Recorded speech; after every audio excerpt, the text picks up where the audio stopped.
ስለዚህ ማንኛውም ጥያቄ እንደ ጥያቄነት ከመጣ መልስ መስጠት ግድ ይላል ማለት ነው። እንደ ዳገት የሚያዳግት እንደ ቁልቁለት የሚያሽቆለቁል የሚባል ጥያቄ የለውም። የጥያቄ ፉንጋ የለውም። እህል ቅጠል አይደል የሚባል ጥያቄ የለውም። ጥያቄ እንደ ጥያቄነት ከመጣ መልስ መስጠት ግድ ይላል ማለት ነው።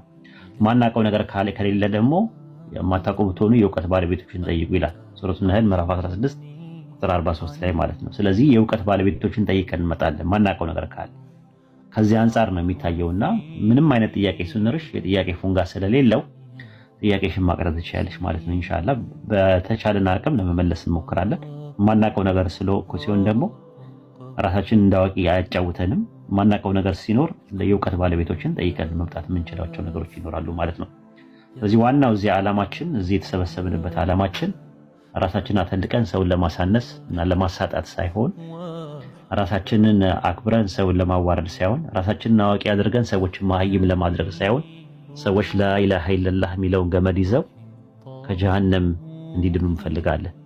ያ ነው ዓላማችንም ኢላማችንም። ምንም አስበን ነው በዚህ ሞቲቭ እንደሆነ እንዲገባቸው ነው። ለዛ ነው በሐቅ አደራ የተባባሉት ሲቀሩ ይላል ቁርአን። በሐቅ አደራ የተባባሉት፣ በእውነት አደራ የተባባሉት፣ በትዕግስት አደራ የተባባሉት እና በሌላ ቦታ ላይ ደግሞ ምን ይላል? በማዘን አደራ የተባባሉት ሲል አዝኜ ነው። ሰው እሳት መግባት የለበትም። እንዴት ነው አንቺ አጠገብሽ ያለ ሰው ታሞ ሲያቃስት ብትሰሚው ሰላም ይሰጥሻል? አይሰጥሽም። ሲያቃስት ብታየው እንዴ በጣም ነው እንትን የምትይው፣ መታከም አለበት ነው የምትይው። በቃ ማለት ሰላም አይሰጥም። ራሱ የሰው መታመም የሰው መም የማያመው ሰው አይደለም ራሱ ጀምሮ። እኛ ደግሞ የተነገረን ነገር አለ። ከእስልምና ውጪ ያለው መንገድ የጥፋት መንገድ ነው ተብሎ ተነግሮናል። ስለዚህ አንድ ሰው መልእክቱን በስነ ስርዓት መስማት አለበት። ወደ ኢስላም መጥቶ ላኢላሃ ኢለላህ የሚለውን ገመዱን ይዞ ነፃ እንዲወጣ እንፈልጋለን። ከዛ አንጻር ነው እዚህ የተቀመጥነው። ስለዚህ ለምን ትታመማላችሁ እንጂ የቁጥር መጠን ምናምን ነገር አይደለም። ኢትዮጵያ ውስጥ በትንሹ 50% እንደውም እንደሚባለው 55 እስከ 60 ይደርሳል የሚባለው 50% በትዩ ትልቅ ሙስሊም አለ፣ ትልቅ ቁጥር አለ። የቁጥር ጉዳይ አይደለም። እኛ በዓለም ላይ ስትመለከቱ 2 ቢሊዮን አለ። ኦልሞስት ከ30% አካባቢ ነው የሚሆነው፣ ከ20 እስከ 30% በዓለም ላይ ካለው ህዝብ ማለት ነው። ጉዳዩ የቁጥር ጉዳይ ነው እንዴ? አይደለም። የቁጥር ጉዳይ አይደለም የሚያሳስበን።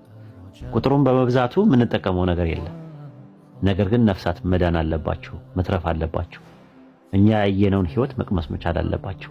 ሰማይና ምድርን በመካከላቸው ያለውን የፈጠረ የዓለማቱን ጌታ አላህን አምልከሽ ከዛ በኋላ ሱጁድ ስትወርጂ ግንባርሽን ከመሬት ጋር ስታስነኪው ያለውን ስሜት እንድታቂው እንፈልጋለን።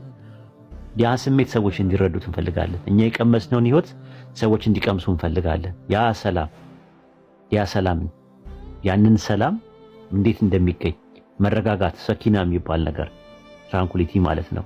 አላህ መረጋጋት እንዴት እንደሚሰጥ ትራንኩሊቲ የሚባለው ነገር ማለት ነው። እርካታ ሳቲስፋክሽን እንዴት እንደሚሰጥ ልቦች አላህን በማውሳት ይረካሉ ይላል ሱረቱል ምዕራፍ 13 ቁጥር 23 ላይ። ስለዚህ ዚክር በማድረግ በመዘከር አላህን ያላህን ስሞች ዚክሮችን በመዘከር ሰዎች እንዴት መረጋጋት እንደሚችሉ ቁርአን ሲቀሩ ምን አይነት መረጋጋት እንዳላቸው፣ ምን አይነት ሰላም እንዳላቸው፣ ምን ያህል ያላህ ረህመት ያላህ መግፊራ ምን ያህል እንደሆነ ሰዎች ቴስት እንዲያደርጉት እንፈልጋለን። ሱረቱል አንከቡት ምዕራፍ 29 ቁጥር 46 ላይ እንደዛ ነው የሚለው። ሰላት ከሚጠላና ከመጥፎ ነገር ሁሉ ተከለክላለች ይላል። ምን ማለት ነው? ሰላት የሚሰግድ እኮ ብዙ ሰው አይደል ትችያለሽ። ሰላት አላህ ዘንድ ተቀባይነት እንዲያገኝ ሸርጦች አሉ። በእነዛ ሸርጦች መሰረት አንድ ሰው ከሰገደ ሰላተል ፈጅር ሰግዶ ሰላተል ዙሁር ሲመጣ መሀል ላይ ፈጅር ላይ አላህን አግኝቶ ዙሁር ላይ እንደሚያገኘው ሲያስበው እናንተን ሲለው ከመጥፎ ነገር ይከለክለዋል። ይሄ ነው ያለው። አላህ ማውሳት ደግሞ ከሁሉ ነገር ይበልጣል አለ። ለምን? አላህ ማውሳት ልቦች ይረካሉና አለ። የቀልብ መረጋጋት ይመጣል ማለት ነው። ስለዚህ በዱንያም ሆነ ሰው በሚኖርበት ሰዓት ላይ ጥሩ የመረጋጋት ህይወት፣ ጥሩ ሰላም ከአላህ ጋር በሚኖረው ጤናማ ግንኙነት ሰላም የሆነው ህይወት እንዲኖራችሁ ስለምንፈልግ ነው። በመጪው ዓለምም በአኺራም ጥሩ ነገር ጀነት የሚባል ነገር አላህ ለባሮቹ ተስፋና ዋስትና የሰጠውን ነገር እንድታዩ ነው የምንፈልገው ማለት ነው። ያ ነው ምኞታችን ማለት ነው። እና እዚህ ዓለም ላይ አሁን ላይ ዱንያ ላይ ያለው ስለ ጀሃነም የተነገረን ነገር ዘበትና ዛቻ ነው። ስለዚህ ከዛ ዘበትና ዛቻ ሰዎች ነፃ የሚወጡበትን መንገድ ላኢላሃ ኢለላህ መሆኑን አውቀን ተረድተን ለሰዎች ለማስረዳት ነው እዚህ ቁጭ ያልነውና አብሽሪ። ሌላ ጊዜም ጥያቄ ሲኖርሽ ጥያቄዎችሽን ሊስት አውት አድርጊያቸውና እኛ ጥያቄዎችን ለመመለስ እንሞክራለን ማለት ነው ኢንሻአላህ።